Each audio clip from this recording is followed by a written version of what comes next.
Hello, everybody. I'm so excited to be coming to you live today. I know it's a bit earlier than we usually go live on these types of trainings or interviews, but today, very super special. I have someone amazing I've gotten to know over the last few months, and he's agreed to come in and just talk about relationships, especially between men and women, because there's been this common misconception that we really don't think alike. We do, we just don't know how to articulate it well. And so I thought this would be a great platform to bring this to all of you. So I know a lot of you were not able to get me the questions, but it's okay. I came prepared. And Andy doesn't know this yet, which he's going to know right now, is I'm probably going to ask him to come back again because I know this is a conversation that's just not a one and done. So with that being said, let me tell you a little bit about my good friend, Andy Lidstone. As I told you, he's Coach Andy, and he is fondly referring to himself as the Midnight Coach. And really, honestly, even if he hadn't come up with that terminology, I'm sure somewhere along the line, someone would have come up for that for him, because he's the type of person that has made himself available to the guys in our lives who are starting to they start getting into their emotions and their feelings in the after wee hours of the morning. And so Andy is that guy who's made himself readily available for those men who just need someone to talk to. And they've finally broken down enough that they now feel like they can share. And so he will find himself staying up till 3 and 4 in the morning. Oh my gosh, because I know I'm sleeping by then. But he wants to be available to them. So when they need to talk, they've got someone to talk to. He says he helps guys whose lives have gone haywire. He wants to talk to them when things feel at their worst, which again is often in the middle of the night. So with that being said, I want you to please help me to welcome my very good friend, Andy Lidstone, known as Coach Andy. Hey, Andy, welcome. Hey, Leslie. Thank you for such a blushing and wonderful introduction. That's awesome. I feel so special for that. Thank you for inviting me on this. I love these conversations. This is what fires me up. Yeah, absolutely. And we had a couple of conversations recently just around how men and women, we actually do think alike. We just don't realize it. That's exactly true. We do have a lot of the same feelings, even a lot of the same thoughts. Just how we articulate those thoughts and feelings are usually different, and not always actually different between men and women. It's just different from the person we're trying to communicate with. It's often not a man or woman thing, or a masculine or feminine thing. It's far more often just a communication between two people. So let's figure that out. Yeah, absolutely. I agree. Now, before we get started, though, I'd like to just ask a couple of rapid fire questions, because I think it's nice just to kind of get to know someone and how they see themselves, but also just get away from the title or what you do. So if you could describe yourself using 3 words, what would they be? 3 words. I would say, let's see. Alert, comfortable, and happy. Okay, very good. Now, I don't know. I think you probably are this, but I'm going to ask you anyways. Are you a movie person? Yes. Okay, so what's your favorite movie ever? I'm just curious for myself. My favorite movie, I can't nail it down to one. There's a whole bunch of them, and most of the nerdy movies. Lord of the Rings, Matrix, all the Star Trek movies. That sort of stuff, like all the nerdy movies, all the ones that us geeks and nerds really like. Those are all my favorites. Fantastic. I love it. Now, here's one that I've asked other people who've come on. And I know you've probably heard this question asked of other people, but I just think it's an interesting question because it makes you really think about yourself as a person. So if you could have any 2 people over for dinner, or even just in a conversation, even if it's over coffee, who would that be? And they don't even have to be present. They don't have to be alive. It's whoever. That's easy. That's easy. My 3 man crushes. Vin Diesel, Brad Pitt, and Arnold Schwarzenegger. I'd like to get those 3 guys in a room together. Okay. I find they're all very different people. They're all celebrities, and they all had to get over their issues with visibility. They all had to get over their self-consciousness to be in front of the camera. And of course, now they're all quite confident in front of the camera.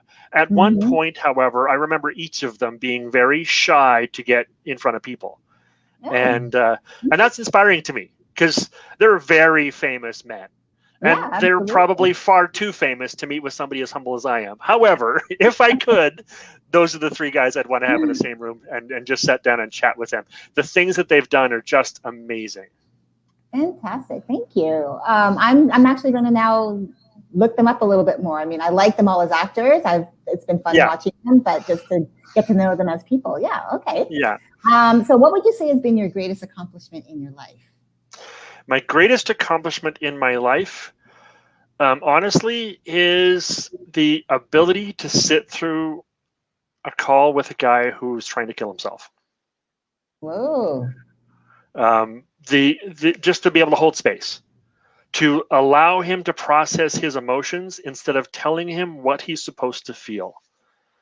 Wow. A lot of the guys that I talk to in that situation, they talk to me because when they call a professional, the professional tells them what they're supposed to do, how to feel, call the police, call the ambulance, something like that. They give them instructions. Mm-hmm. And somebody who's in that position isn't looking for instructions. They're looking for compassion. They're looking for connection. They're looking for somebody to care. Oh, I love So that. so my greatest accomplishment is to be that. And I've been that for 4 different guys since becoming a coach. Wow. That's amazing. Yeah. Yeah, So that's really how's that for getting the woo, conversation serious all of a sudden? woo. Okay. Okay. So now what would you say has been your greatest lesson learned? I guess it's probably the same thing that you can hold that space. Right. How to hold space. Because I'm a guy who likes to talk, like really likes to talk. You and I have had a number of conversations over the past few months, and there's been a few times when you haven't gotten a word in edgewise because I just enjoy talking. So the lesson of Oh. being able to hold space for a client when he really just wants to feel. He really just wants me to shut the hell up and listen. So Yeah. that was a great lesson for me, and it was powerful. It's been hugely powerful for me. Fantastic. Last question. What's Yep. the best piece of advice you've ever received? The best piece of advice I've ever received. There's so many, and so many of them are not what I thought they were, and I thought they were garbage when I got them. The best piece of advice, honestly, is probably or not forgive myself. Make time to be the man I want to be. I used to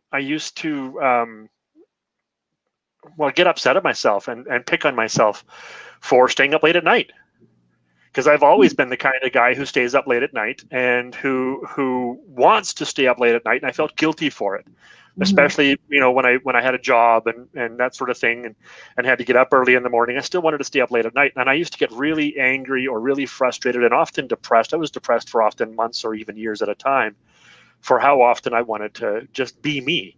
And I never Mm-hmm. felt like I was allowed to be me. So the best piece of advice I got when I got my own coach, one of the best pieces of advice she gave me is just allow me to be me. If I want to sit on my bed and play video games and watch Netflix for 36 hours, that's fine. There's nothing wrong with that. As long as before or after I do that, I'm also getting some stuff done. As long Yeah, as no, I'm meeting yeah, my own goals and I'm not meeting somebody else's goals. Don't let yeah, other people make goals for me, and just be myself. Just be yeah. authentic. And I think that's really hard, especially in this world that we're living in right now, because we are all in the spotlight, especially if you go on social media, you're in the spotlight. And even if you're not going live on social media, you're still putting yourself out there, and you are putting yourself out there to be judged or criticized or people to focus Right. on you. And it's just being able to allow yourself to be okay with who you are. You really like to love yourself, because I think that's Yeah. the biggest piece that a lot Yeah. of people are missing in their lives is that self-love. And so when people hear that terminology, and they might get sick of hearing it, but it, I believe, is so important that if you don't really love the person that you look at every day of your life, that you live with every day of your life, then you can't really support anyone else in that capacity. You can't even accept love in that That's capacity exactly either. true. So I really That's exactly true. And there's no difference between men and women with that. no. Men feel the same self-conscious, I don't want anybody to see me, I'm a pile of crap, that women do. We don't necessarily feel it for the same reasons, although oftentimes we do. Men are just as self-conscious about how we look as women are. Just not all men. It's the same as not all women. Right. And I guess it just comes from, the whole mainstream of what is attractive.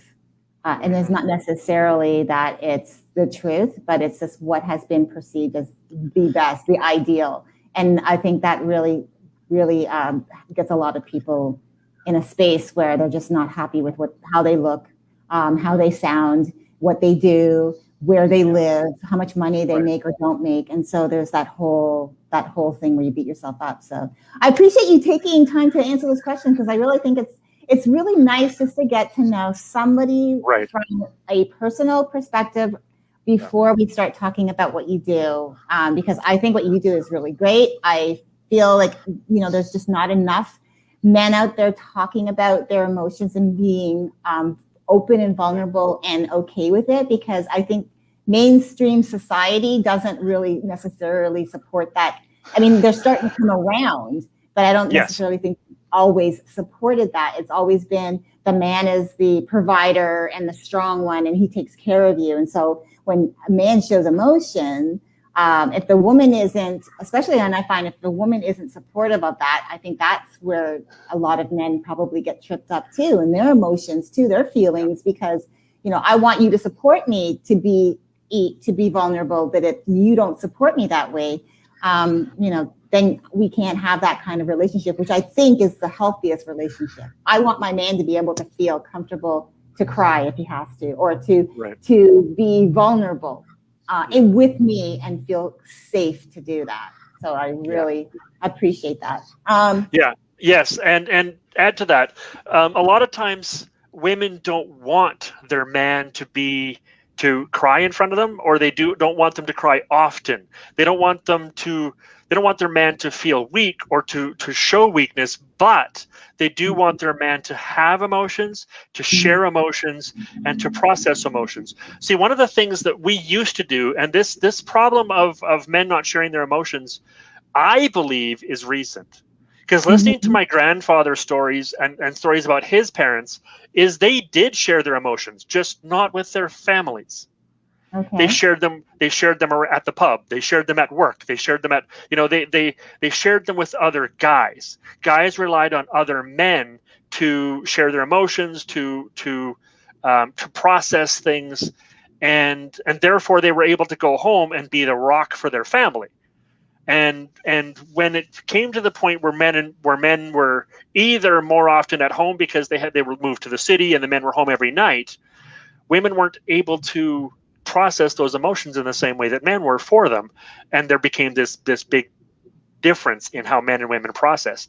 And I don't think that was really a problem until we had this idea that men were supposed to be the rock. Men were supposed to be just this emotionless, unfeeling provider that doesn't actually, belong in the family emotionally. He's only there so that the wife and children don't have to starve to death. And we got this idea, I think, after World War II is when my grandfather was talking about it. The world kind of changed after World War II, and I don't believe that we were always that way. Well, I think, though, if you think back to the time before women actually were out in the workforce, and even like in the 50s, they were still working at home. They were still at home, but before women were even allowed to get a job. Yes. And that sounds like so boring to me, like allowed to work. Right. They had to rely on finding a man of means that could support them in a family. And so there was that, I believe there could have still been that emotional disconnect, because the man still was considered the provider, and the woman was considered the mother of the children. She took care of the household. She was not allowed to work. She wasn't expected to work. She wasn't allowed to go out and get work because jobs wouldn't hire her. Employers wouldn't hire her, and most husbands wouldn't let her go. Wouldn't let her try. Yeah, and it's really funny, like to go off topic, not to go off topic, but just to go off on one little thing. There was a movie done with Julia Roberts. I can't remember the name of it, but she was a teacher, considered a radical teacher, and her students were like going, like they were like smart. Some of them were like so smart they could go on to like medical school or all of these different types of vocational things, and they were just really getting a degree for college just for the sake of having it. But their main objective was to marry the men in their lives and start a family. And then they would quit school. And so it was like that whole mindset. So, and I can believe I can believe that was a true mindset. So there was that also that I feel that there was that feminine, and that could have been like the people of means. I don't know if it was people of not of means, but I know just from watching that movie, it kind of gave me the idea that it wasn't always just men saying women couldn't work. I think women were still buying into the whole, I want the husband, family, white picket fence with 2.5 kids, a dog, a cat, whatever, and I don't work. And so... And I think that's completely on topic, because I believe that's a part of like the subject we're trying to talk about, the relationships between men and women.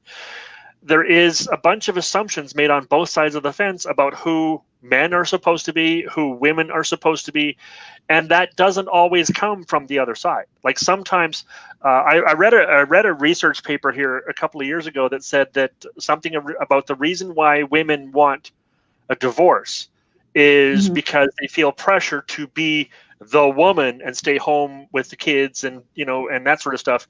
And that report also said only 25% of the time did that pressure come from the husband.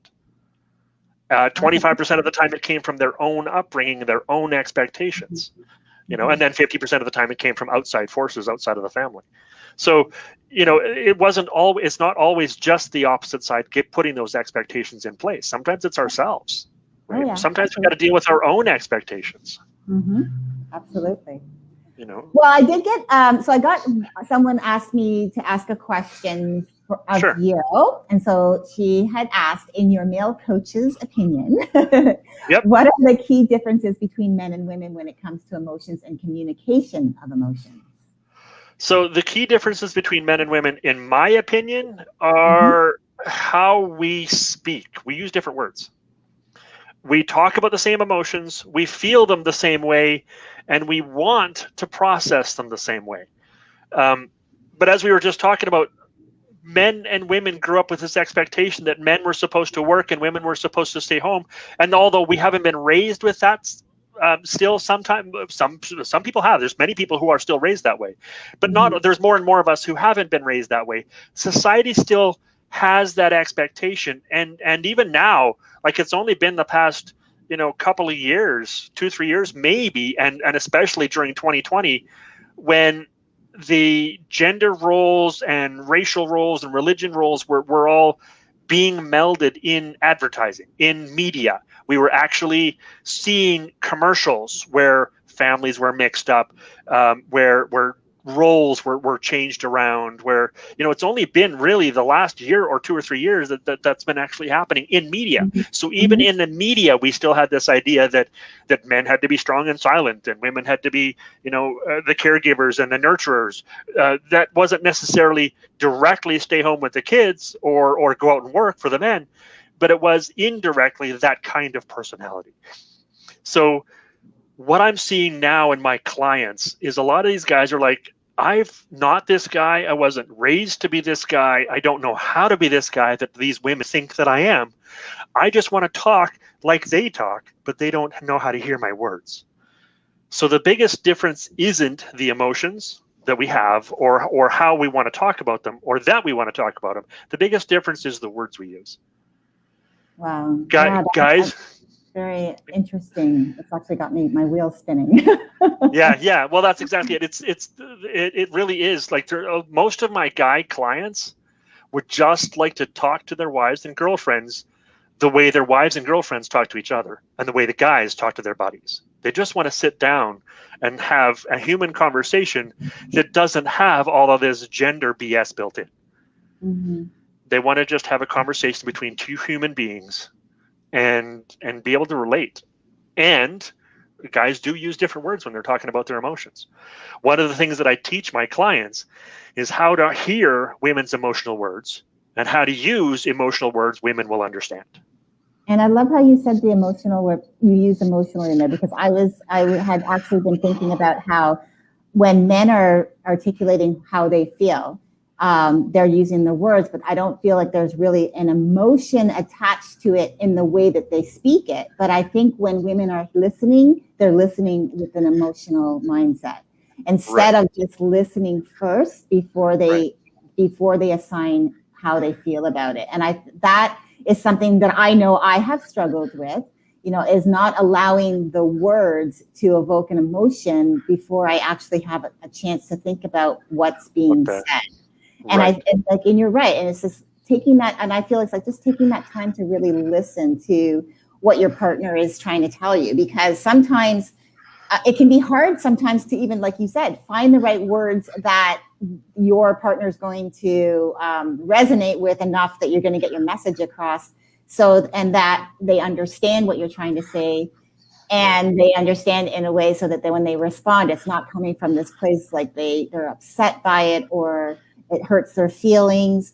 We have to have those tough conversations with each other. But it's just being okay to having a conversation without it always turning into an argument. Right. And I think a lot of times that's what's happening, is it becomes this emotional conversation rather than just a conversation. That's exactly true. A lot of times we see the thing that keeps coming up for me as you were saying all that is it's the difference between listening to understand and listening to respond. When we listen to respond, we put value on everything the other person says as they say it. This is right, this is wrong, this is good, this is bad, this is what I think, this is not what I think. We put that value as soon as they say those things. And to what you were saying a moment ago, if we were just to reserve that value for a moment, just reserve it until they finish speaking, and instead of assigning value to what they said, try and understand what they said, hear it from their worldview, from their point of view, from how they see things. If you can understand it from their point of view, then decide what value you want to put on it. You probably will put on a completely different value. And if you put on a different value on it, you might put on a value that's closer to what they put on on what they were trying to say. You might get closer to where they were. And if you don't, you can continue the conversation and try and get there. In my opinion, that is the point of communication, is to try and have understanding for each other. Right? When you and I are having these conversations, we're trying to not just to teach, we're trying to actually understand the other person's point of view and how we see the world. Absolutely. And that's why I feel like it was really important to get a male's perspective, because this is a group of women, and a lot of the time there are those emotions where they don't understand what their significant other is saying or doing. Or I might have a conversation with someone, and it's really coming from a place of an emotional space rather than just this is what was said. Now, let's break it down. Whereas when it's said, it's like the emotion automatically gets attached. And so it's like, how do you, I guess for me, I would want to know is like, how does, from your perspective, when you've been in those conversations with your significant other, how have you been able to, make it so that it doesn't become this emotional back and forth? Right. So that the emotions come from the value we assign it. So if you say something to me and I assign that as wrong, or I assign that as a bad point of view, or a hurtful or harmful thing to say, if I assign that, then I'm going to be hurt by what you said. I'm going to be angry at what you said. I'm going to have an emotional response. So those emotions come from the value we assign the words that they say. So how I deal with that when I'm in conversations with my significant other is two ways. First of all, I try and listen to the words they're saying detached from the emotion they're using to say the words. Because the words are trying to say something different than what the emotions are saying. And Two, I try and listen to the emotions separately. So I try and listen from two different places, one from the emotional place and one from the words, because they're trying to give two different messages. And in order to understand that person's point of view, you need to hear both. Oftentimes when we're in these arguments or these emotional conversations, we only hear one of those two things. And Mhm. it's not even consistent in the same conversation. You might say one thing and I'll hear the words and get mad at the words, and then the next time you'll say words that I want to hear, but you say them in a way that's got an emotion I don't like, so I'll get mad at the emotion, and then we're just looking for something to react to. Right. And if the emotion is what we wanted but the words aren't, then we'll react to the words. If the words are what we wanted but the emotion wasn't, then we'll react to the emotion. So how I try and do it is listen to both so that I can understand the other person's point of view better, so that I can be more compassionate. Because my goal in conversation is to be compassionate to their point of view, to listen, to actually care about what they have to say. Because when I care about what they have to say, I can then allow them to care about what I have to say.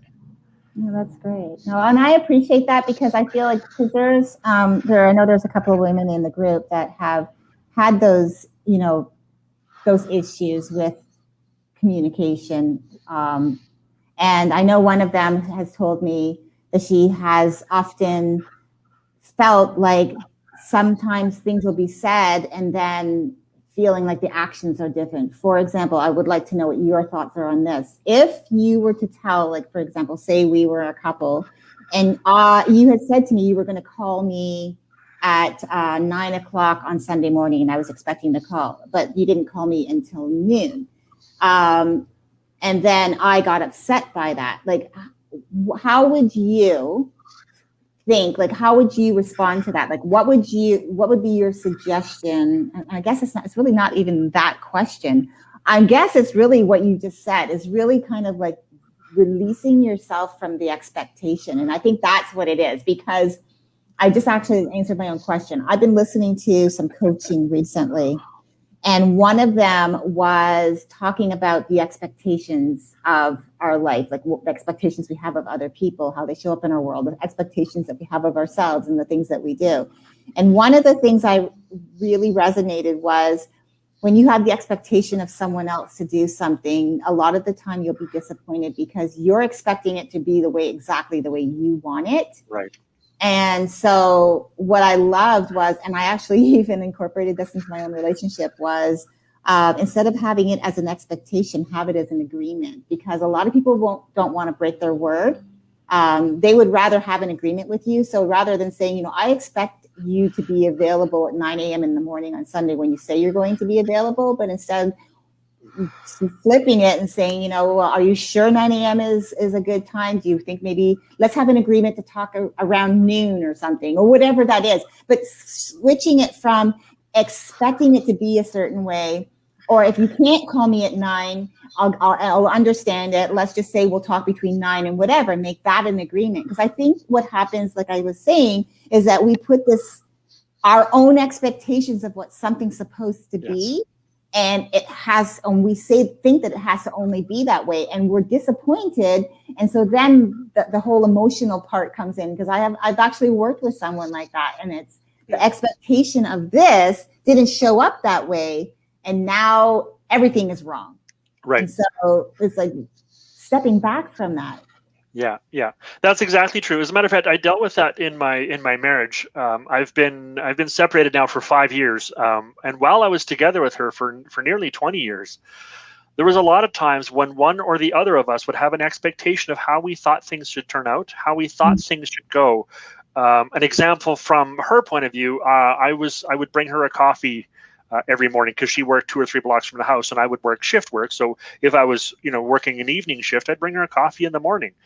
And after I did that for, a week or week and a half, she called me up one morning and said, "Where the hell's my coffee?" And it's because that expectation was set in. Now it was no longer a gift, it was an expectation, and she was mad if she didn't get it, right?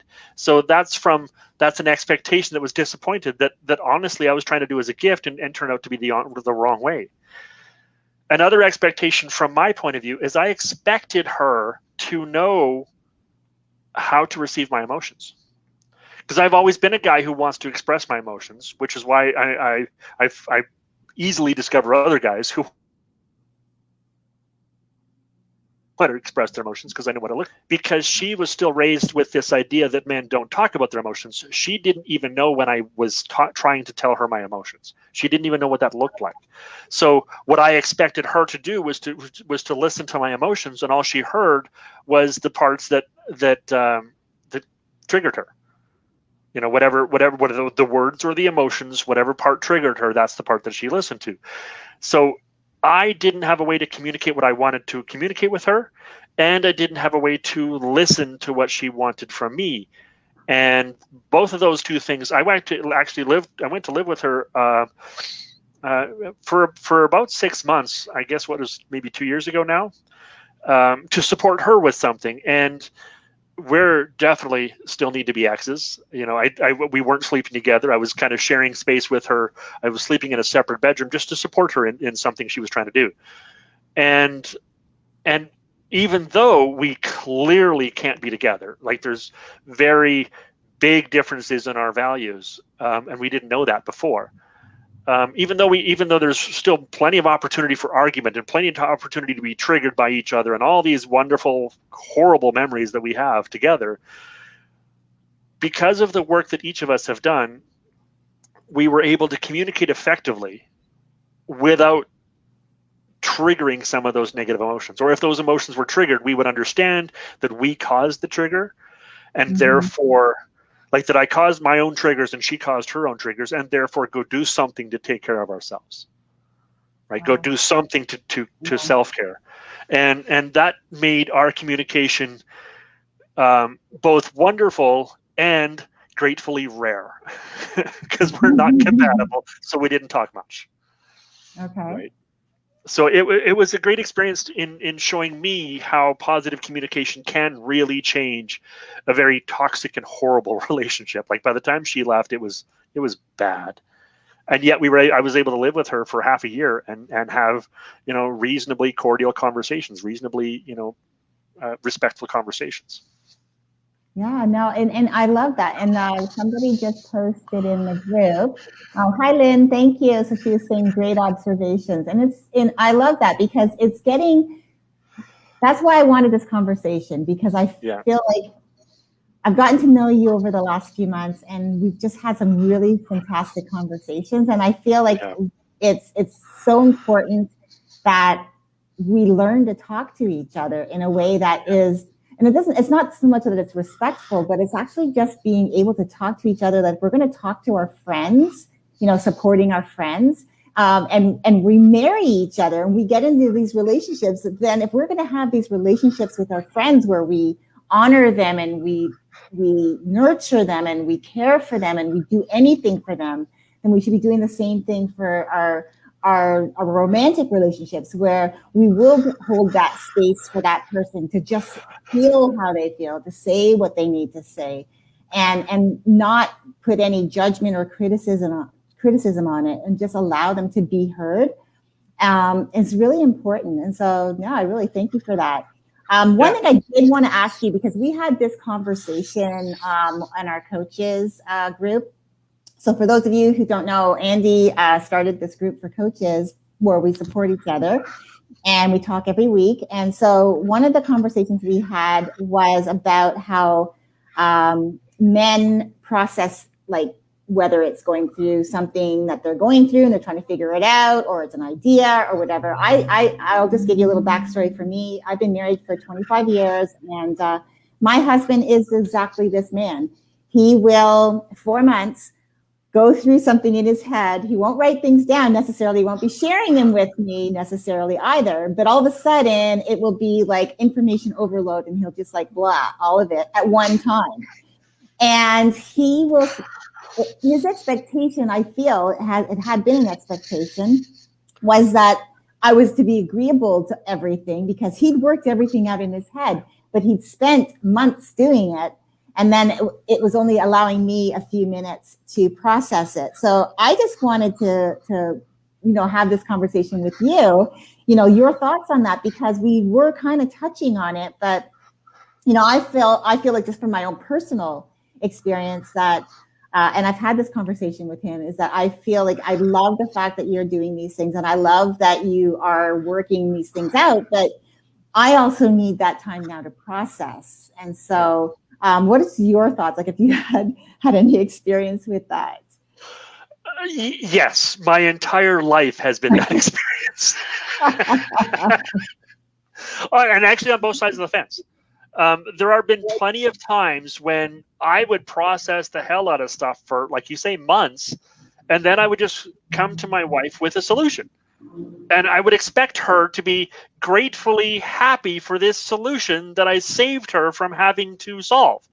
There's this big problem we've been having, and I just solved it. Here's this wonderful idea that you should be, blessed that I've shared with you. And why aren't you just so thankful for that? And of course, that's because she has her own thoughts, and she is a human being, and has desires and values of her own, right? And wants to process things for herself, God forbid. So. And it was this, and it was that same reaction. Like, why aren't you so? I spent months on this. Shouldn't you be like more grateful? And at the same time, she's done the same thing. She's had these ideas that were festering in her mind. And I use the word festering because when we do it all by yourself, that's how it happens. The brain that came up with the problem is not the same brain that can solve the problem. And it might solve a problem, but it's not going to solve it in a way that's going to make anybody but that brain happy.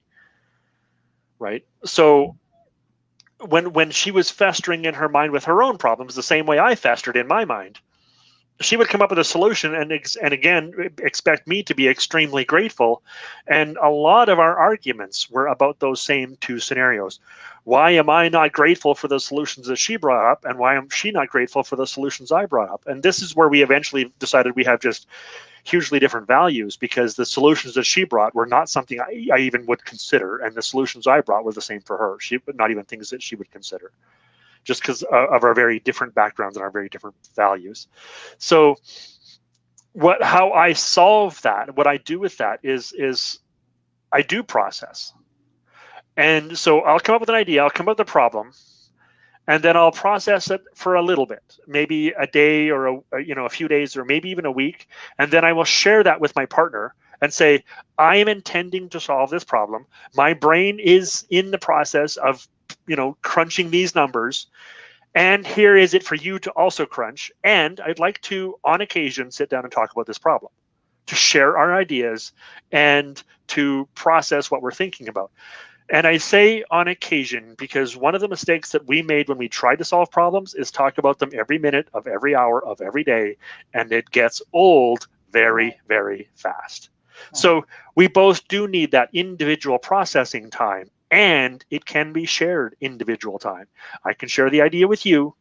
You can stir on it for a while. I'll stir on it for a while. And a week later, we'll come back together and share our ideas. And if we haven't solved it, we'll stir on it some more. Right. Well, that's what I like about our weekly calls, our weekly shop talk calls, because that's what we do there. We stir on them for a bit, we stew on them for a bit, and then we come back every week and talk about them some more. Yeah. Well, there's one quick question I want to ask on that then is, okay, so you've already, you've done the work. Okay. I mean, you're in the coaching space, you help men really some of these really hard and tough conversations. But here's the question I have is for the women in my group or for women in general, on this particular question, we know what we would do, but as someone who is, say, for the ladies in the group, how would you suggest that moving forward they could have this type of agreement with their significant other? Like, how would you? How would they approach it to the man? Yes, how would they approach it to the man so that they hear them, not as them coming at them? Because a lot of, unfortunately, I think because there's a lot of the time where, like you were saying, they're listening to the emotion and not the words, or they're just listening to the words without understanding, without allowing themselves to hear the emotion or to even understand what the person's trying to say. So how would they approach? Well, first of all, the first part, the thing you just said is the answer to the question from earlier. Separate the emotions from the words and try and hear both at the same time. Without putting a value judgment and therefore triggering your own emotions. And second of all, say to him exactly what you feel. Like, say to him exactly what your response is. So I feel like you just dumped this on me. I'd like some time to process it. And it's, I'm not necessarily in line with your solution. I might be when I have some time to process. And for the future, I would like some time to process this as you process it. So why don't you, when you see a problem you want to solve, bring it to me so that we can both stir on it while you're processing, not because you have to solve it in that moment or I have to solve it in that moment, but we can have this agreement that we will, both of us, stir on it and talk about it occasionally. So suggest that to him. Ask him for that. And maybe not even suggest it, maybe ask him as from a place of request, from a place of this would work better for me if you did this. Because what I know from the guys I talk about is they do want their wives and girlfriends to be happy. And the only way they know how to make them happy is by answering the "Am I fat in this?" question. And we can't answer that question, right? The only way the guys know we can make our wives and girlfriends happy is by doing things we know we can't do. So if you give us something we know we can do, most of your spouses, most of the ladies' boyfriends and husbands and relationships will want to do that. That's why you're married in the first place. That's why you're together in the first place. You want to make each other happy. Right. So if you give them a request that is easy for them to understand, and it might take some time, like you might have to ask them that 6 or 8 times before they'll understand what you're asking. And if you continue to just be patient and let them, come around to your side, it can happen. It's a lot of the times I find in relationships, only one person has a coach, only one person has support, only one half of the relationship is getting the support they need from outside. The other half isn't. And if that's the case, then the half that's getting support is best served by having a little patience for the person who isn't getting that support from outside. Now, obviously, the obvious answer is both of you have a coach or both of you have some kind of support. And if that's not going to happen, I don't think it'll ever happen that a husband or a wife tells their spouse, you should go get a coach, and they're going to listen. I don't think that's going to happen very often at all.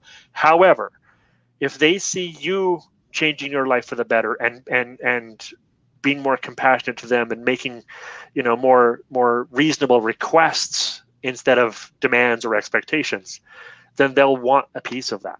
They'll want to be able to do that themselves. And I've seen a couple of couples where the spouse did then go get a coach of their own because the first one had a coach and they seen the positive change. Yeah, no, I love that.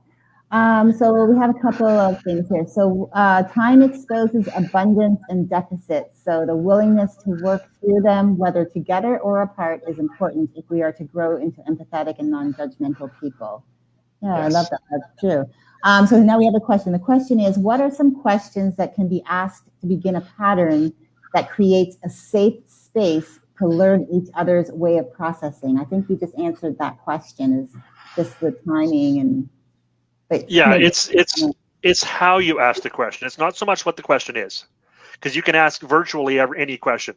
In a coaching relationship with a client, I've asked some very direct and often rude questions, but because of the environment I created before I asked the question, the rapport I build, the trust that I build with that person, I can be direct. So it's not even about the question, it's more about how you ask the question. If you're asking the question from an emotional place, from I'm hurt, I'm angry, I'm lonely, I'm jealous, any of those things, that's going to come across when you ask the question. I don't care what words you use, that's going to come across. But if you ask the question from a place of, I really want to connect with you, I feel this is something that's coming between us, and I really want to connect with you. Will you allow me to connect with you? Will you try and connect with me back? Will you make an effort? If you can come sincerely from that place, and if you can't, then I would suggest a coach, because that's what we do. But if you can come from that place, if you can come from the place of real compassion, I really want to connect with you. I really want to know how you feel, how you think, how you process. If you ask them that, and then you come from that place and you say, can we create this pattern? Can I ask this question? Can we maybe sit down and create a weekly time where we sit down and talk about our feelings or our plans or our dreams? And the second thing was the thing I just said. Talk about dreams. Talk about what we want out of life. The best way to elicit a positive emotion from a man is talk about his dreams. Ask him what he wants. Now, some men have grandiose dreams. They want a yacht and a mansion and a wonderful job. Most, what their dream is for their wife to be happy. Most men, they want their kids to be happy. Most men want a stress-free, comfortable home. For most guys that I talk to, that's their dream. Just a place to come home where I don't have to fight and scrap all day long. Where I can sit down with my wife and share some time. So talk about your dreams. That's another way to build rapport, to really create connection with your spouse. Wow, no, I love that. Thank you. Well, I mean, that was amazing. This has been a really, really great conversation. I was going to ask you one more question, but I thought, no, I think to end on this right now is really special. The question that came from Lynn about creating that safe space, you answered it, and I think that's a really good place to stop. Right. Fantastic. This has been so great. I love these conversations. I love this conversation with you. I definitely want to have you come back. So I'm for it. Yeah, because I feel like this isn't just a one and done. I mean, it's not like it's not about fixing your relationship. It's about getting that communication on that level where you can, be in the space together. And whether even if it's with ex-husbands and ex-wives, being able to be in the same space with each other, co-parenting in a way that shows your children healthy relationships with the mom and dad that aren't together, or mom and mom or mom and dad, however that dynamic works, whatever, the parents are not together. And you find that they're creating this space for their children to learn from, because that's one of the things for me that's so important. That's why I do what I do, because our kids are our legacy. They're what we leave behind to take over, to take the baton. And you want them to be healthy, and you want them to have, good practices, the way they communicate with each other, the way they communicate with their siblings, with their friends, with their peers, with their coworkers.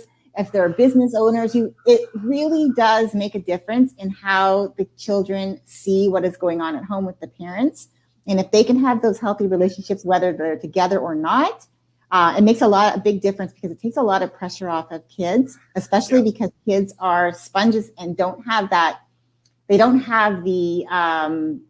life experience to process things and weed things out like we have over time.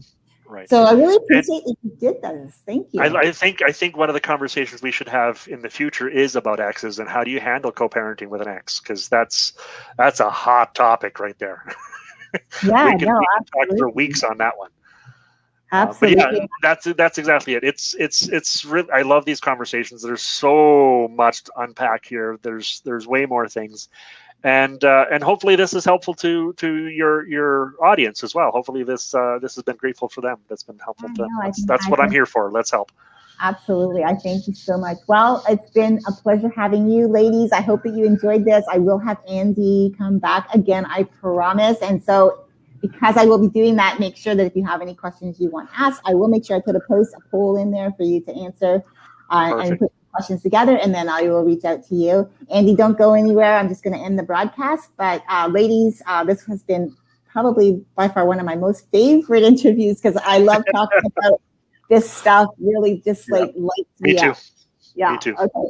All right, guys. I'll see you again soon. Hope you have a great day. Remember to navigate your day with an attitude of gratitude, because with the right attitude, it puts you into the right mindset for when life happens, throws those roadblocks up or throws those curveballs. At least if you have a better mindset, you're able to make better decisions in your responses. I will talk to you again soon. Bye for now.